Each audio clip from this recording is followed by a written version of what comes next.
They called him just the night janitor, the man who pushed the cleaning cart through the marble halls long after the executives had gone home, a single father whose world had shrunk to the quiet hours between midnight and dawn, where the hum of floor polishers drowned out the ache of memories he tried not to revisit, because every hallway reminded him of a life that hadn't gone as planned and a promise he made to his young son sleeping back in a tiny apartment, that no matter how small his job looked to the world, he would be a man of dignity and kindness. And on that rainy evening the corporate tower felt colder than usual, rain streaking the glass walls like tears the building itself refused to shed, when he noticed the little girl sitting alone near the atrium fountain, her small hands resting on the wheels of her chair, her eyes following the reflections on the floor as if they were dancers she could never join. And he almost walked past her, because years of being invisible teaches a man not to interrupt the lives of those who belong to brighter worlds. But then he heard her soft humming, a tune without words, fragile yet brave, and something in his chest tightened, the same place where grief and hope had been wrestling for years, and he stopped, rested his mop against the wall, and knelt down so his eyes were level with hers, not as a janitor talking down to a child, but as a human meeting another human. And he asked her name like it mattered, because it did, and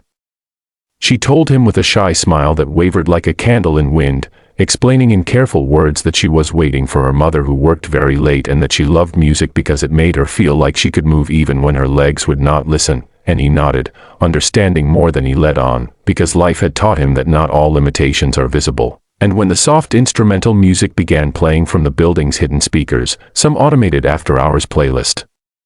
meant to soothe empty rooms, he did something that surprised even himself. He asked her if she would like to dance, not with pity, not with hesitation, but with the sincerity of someone inviting joy into a lonely space. And her eyes widened in disbelief, because people usually offered sympathy, not invitations, and she hesitated, glancing down at her chair, but he simply smiled and held out his hands, explaining that dancing didn't always mean standing, sometimes it meant feeling. And so he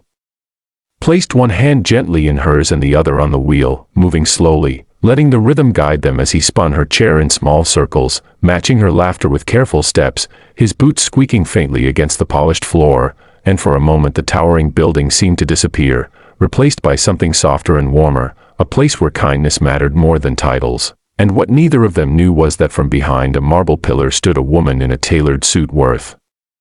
more than his annual salary, her heels still, her breath caught in her throat as she watched a stranger give her daughter something no amount of money had ever bought, pure, uncomplicated joy. And as the Billionaire CEO observed, memories flooded her mind of boardrooms where compassion was measured in press releases and charity galas, yet here it was blooming unscripted on a rainy night between a janitor and a child. And when the music faded and the girl clapped softly, her cheeks flushed with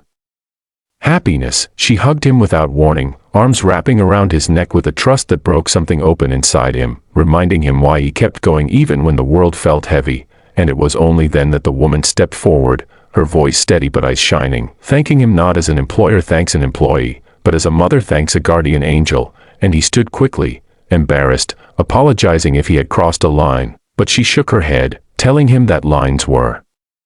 meaningless when humanity was on display. And she learned his story in fragments, a widower, a devoted father, a man who chose night shifts so he could be home in the mornings. And she offered him more than gratitude, she offered him respect, opportunities, and a future he hadn't dared imagine. But what mattered most wasn't the promotion or the scholarship she later arranged for his son or the raise that changed their lives. It was the lesson written silently in that moment, that kindness is a